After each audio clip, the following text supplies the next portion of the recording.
بعد الطوفان العظيم الذي أغرق الله به الأرض في زمن نبيه نوح عليه السلام، بدأ عهد جديد للبشرية، عهد انطوت فيه صفحة القوم الذين عصوا ربهم، وخرجت من بعدهم جديدة تسعى في الأرض من جديد.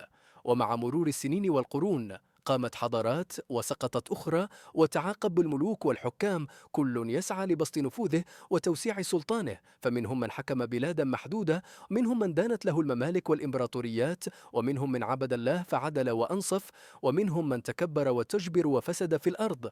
لكن التاريخ كله يخبرنا بحقيقة عجيبة، أنه من بين آلاف الملوك الذين حكموا البشر لم يجتمع ملك الأرض كلها شرقا وغربا شمالا وجنوبا إلا لأربعة فقط، اثنان منهم مؤمنان صالحان، واثنان كافران متجبران.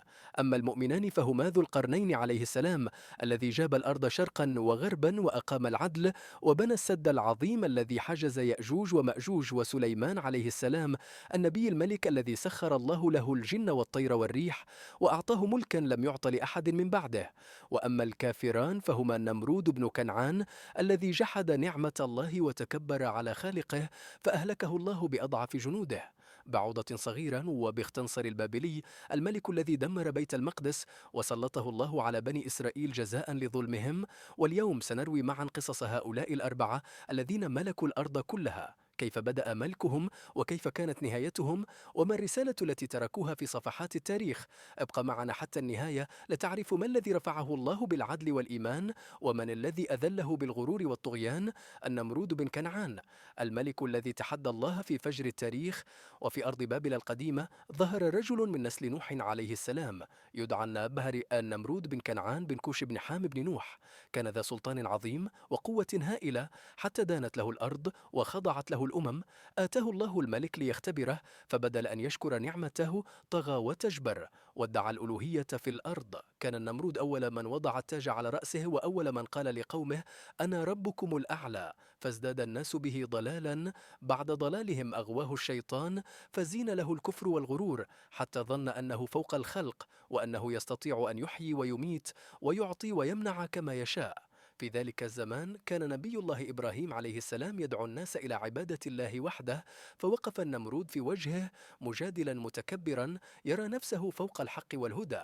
حاول أن يظهر للناس أنه يملك الحياة والموت، فجاء برجلين من سجونه، فقتل أحدهما وأطلق الآخر، وقال في غرور: ها أنا ذا أحييت هذا وأمت ذاك. عندها أدرك الناس عجزه وضلاله، فقد خلط بين سلطان البشر في الحكم وسلطان الخالق في الإحياء والإماتة، ولكن قلبه لم يعرف الخضوع، فازداد تكبرا واستعلاء. روى بعض أهل العلم أن النمرود أراد أن يصعد إلى السماء ليقاتل رب إبراهيم، فأمر ببناء برج عظيم في بابل، فلما ارتفع البناء هدمه الله وأبطل كيده، فكانت بداية نهايته. ثم سلط الله عليه جندا من أضعف مخلوقاته، بعوضة صغيرة دخلت في أنفه فاستقرت في رأسه تؤذيه ليل نهار.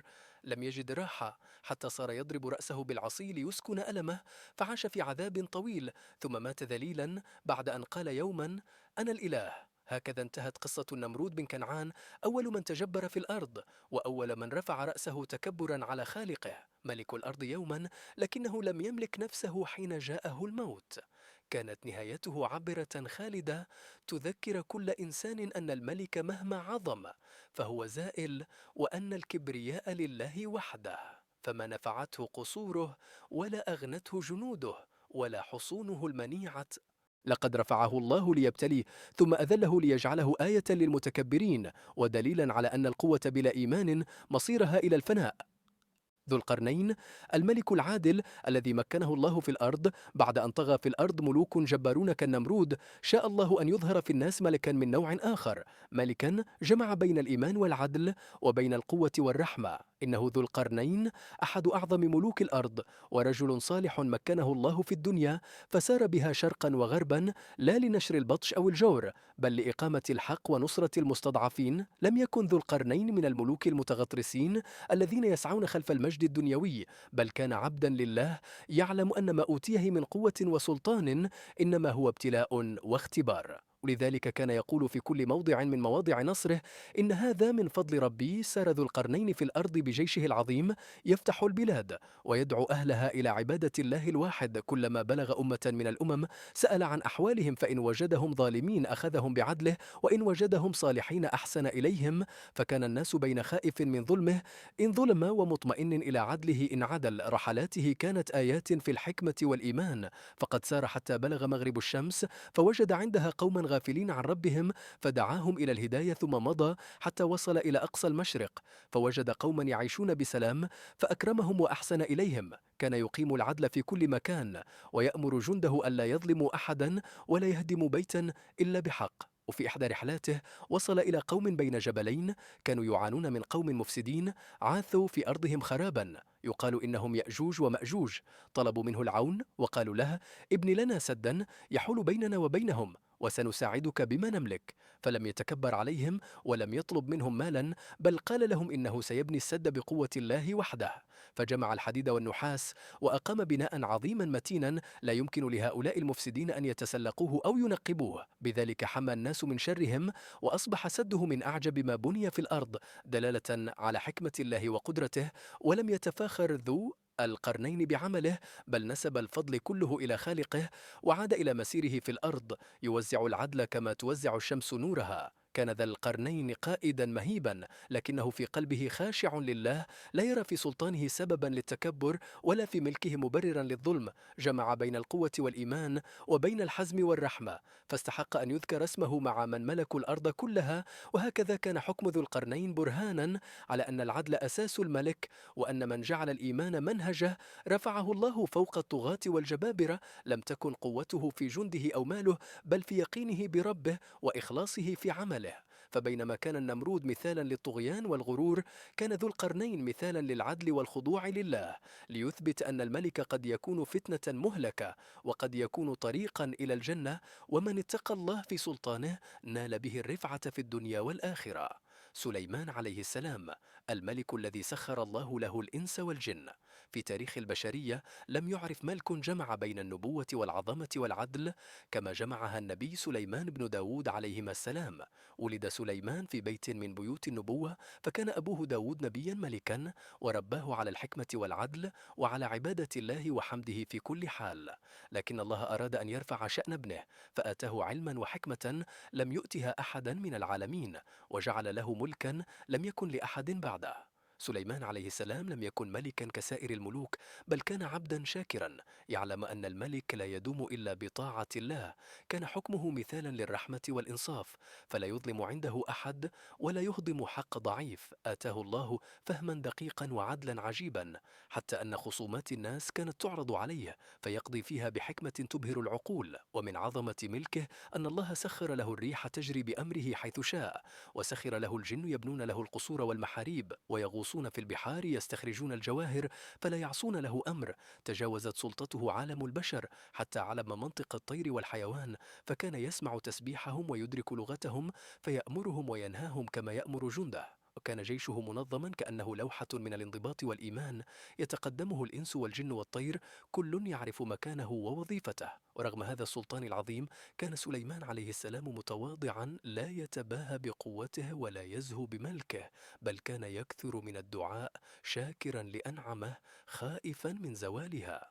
ومن أشهر مواقفه ما كان مع ملكة سبأ بلقيس حين سمع بخبرها وقومها الذين كانوا يعبدون الشمس.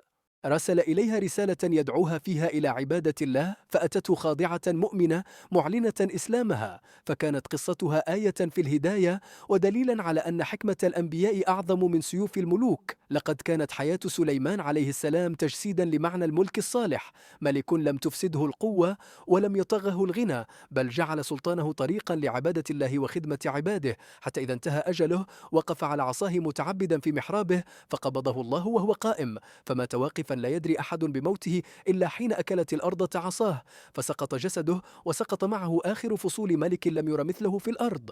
وهكذا انتهت حياة نبي ملك كان ملكه امتحانا فنجح فيه بالإيمان. الإيمان، علم الناس أن القوة بلا تقوى زوال، وأن الشكر مفتاح البقاء، وأن الملك الأعظم هو ملك النفس والخضوع لله. بختنصر البابلي، الملك الذي أغراه السلطان وأذله الرحمن. في أرض بابل العريقة، حيث قامت أقدم حضارات الأرض وارتفعت قصورها في سماء المجد، ظهر ملك شديد البأس يدعى بختنصر.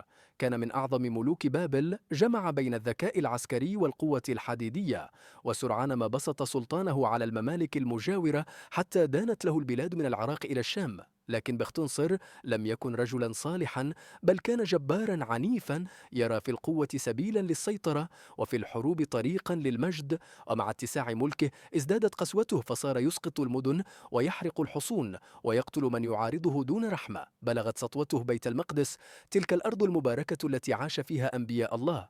وحين سمع عن تمرد بعض بني إسرائيل قاد جيشا جرارا نحوها، فدخلها بالقوة ودمر معابدها وقتل رجالها وسب نساءها وأطفالها. كانت تلك الحادثة من أشد ما مر على بني إسرائيل في تاريخهم، وظل أثرها محفورا في ذاكرتهم قرونا طويلة. لم يكن بختنصر يعرف لله قدرا ولا للأنبياء حرمة.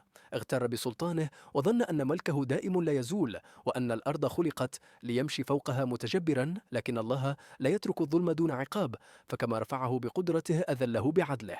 تروي كتب التاريخ أنه في أواخر عمره أصيب بالجنون، فصار يهيم على وجهه في البراري، يأكل من نبات الأرض ويبيت في العراء بلا مأوى. سقط تاجه وضاعت هيبته، حتى صار الناس يفرون منه كما يفرون من المجانين. وهكذا شاء الله أن يذوق طعم الذل بعد أن ملأ الأرض رهبة وخوفا. سنوات طويلة عاشها في التيه والمهانة، لا يملك لنفسه ضرا ولا نفعا، حتى أذن الله له بالشفاء. حين أفاق من غفلته أدرك ضعف الإنسان مهما بلغ من سلطان، وعرف أن القوة بلا إيمان لا تساوي شيئا، فعاد يتواضع بعد كبر ويشكر بعد جحود، حتى لقي ربه وقد انكسر كبرياؤه وتطهرت نفسه من غرورها. بختنصر البابلي كان مرآة تعكس مصير كل من نسي أن الملك لله وحده. حكم الأرض يوما بقبضة من حديد، لكن قبضته تراخت حين أذن الله أن تزول، فعاد بشرا ضعيفا لا يملك من أمره شيئا. لقد أراد الله أن يجعل قصته عبرة خالدة، لتقول لكل حاكم ظالم: قد يطول سلطانك وقد يمتد نفوذك، لكنك لن تهزم سنن الله في خلقه. فمن حكم بالعدل رفعه الله، ومن ظلم بسلطانه أذله الله مهما على شأنه. المهدي عليه السلام، الملك الذي يملأ الأرض عدلا بعد أن ملئت جورا، بعد أن خلت الأرض من العدل، وبعد أن امتلأت ظلما وفسادا، وبعد أن ضعف الإيمان في القلوب وعم الجور أركان الزمان. سيبعث الله في آخر الأيام رجلا من نسل النبي محمد صلى الله عليه وسلم، يقال له المهدي عليه السلام. لن يكون نبيا، ولكن سيكون عبدا صالحا يهديه الله في ليلة ويصلحه كما يصلح القلب بعد طول غفلته. سيخرج المهدي في زمن كثرت فيه الفتن وتفرق الناس وتنازعت الأمم وضعف الدين حتى صار غريبا بين أهله. حينها يختاره الله ليكون منارة الهداية وملاذ العدالة في عالم امتلأ بالظلم والفساد. سيحكم الأرض لا طغيانا ولا جبرا، بل رحمة وعدلا، فيعم الأمن بعد الخوف والرخاء بعد الفقر، ويعود الناس إلى عبادة الله بقلوب مطمئنة. قيل في صفته أنه من ذرية فاطمة الزهراء، يشبه النبي خلقا وخلقا، عادل زاهد في الدنيا، قوي في الحق، لا تأخذه في الله لومة لائم. سيبايعه الناس بين الركن والمقام في مكة بعد أن يختلفوا، فيبايعونه على السمع والطاعة، ويجتمع حوله الصالحون من أطراف الأرض. سيظهر الله به الدين من جديد، ويجمع به كلمة المسلمين بعد فرقة وضعف. في عهده تفتح الأرض بخيرها، وتنزل البركة من السماء، وتفيض الخيرات في كل مكان، حتى لا يجد الناس ما يقبل الصدقة، لأن العدل قد عم والظلم قد زال. ستعود الأمة كما كانت، قوية عزيزة، يسود فيها الإيمان وترفع فيها راية الحق، ويزول من الأرض كل أثر للظلم والطغيان. يروى أن المهدي سيكون قائدا عظيما يقود الأمة مع عيسى بن مريم عليه السلام في نهاية الزمان، حين ينزل عيسى ليقتل الدجال ويعم السلام أرجاء الأرض. تلك الأيام ستكون آخر ما يشرق به نور العدل قبل أن تطوى الدنيا وتقترب الساعة. المهدي ليس أسطورة ولا خيالا من الماضي، بل وعد من الله لعباده المؤمنين أن الحق لا يغيب، وأن الأرض مهما غمرها الظلم فإن الله يهيئ لها من يعيد توازنها. هو الملك الخامس الذي بشر به الأثر، الذي سيملك الأرض لا بحد السيف بل بعدل الإيمان. سيعلم الناس أن القوة الحقيقية ليست في الجيوش بل في طاعة الله، وأن النصر لا يأتي من كثرة العدد بل من صدق التوجه إلى الخالق. فكما كان النمرود مثالا للجبروت، وذو القرنين مثالا للعدل، وسليمان مثالا للحكمة، فإن المهدي سيكون مثالا لخاتمة العدل الإلهي في الأرض، وسيكتب اسمه في تاريخ البشرية لا كفاتح جديد بل كرمز خالد للعدل المنتظر، ولنور يختم الله به مسيرة الملوك الأربعة الذين ملكوا الأرض من قبل. هؤلاء هم ملوك الأرض الأربعة الذين خلدهم التاريخ بين صفحات القوة والقدر. جمعهم الملك وفرقتهم النوايا، فمنهم من طغى فهلك كالنمرود وبختنصر، ومنهم من عدل فارتفع كسليمان وذي القرنين. 4 ملوك امتدت سطوتهم من المشرق إلى المغرب، لكن الأيام أثبتت أن الملك لا يدوم، وأن العظمة ليست في كثرة الجيوش بل في الإيمان والعدل. فمن حكم بالحق خلد اسمه في السماء، ومن تجبر صار عبرة لمن بعده، ويبقى وعد الله قائما أن يأتي ملك خامس في آخر الزمان يمحو الظلم ويملأ الأرض قسطا وعدلا كما ملئت جورا وظلما. إن أعجبتك هذه الرحلة في تاريخ الملوك الذين حكموا الأرض، فلا تنسى دعمنا بالإعجاب بالفيديو والاشتراك في القناة، لتكون معنا دائما في اكتشاف أسرار التاريخ وقصص العظمة والإيمان التي غيرت وجه البشرية.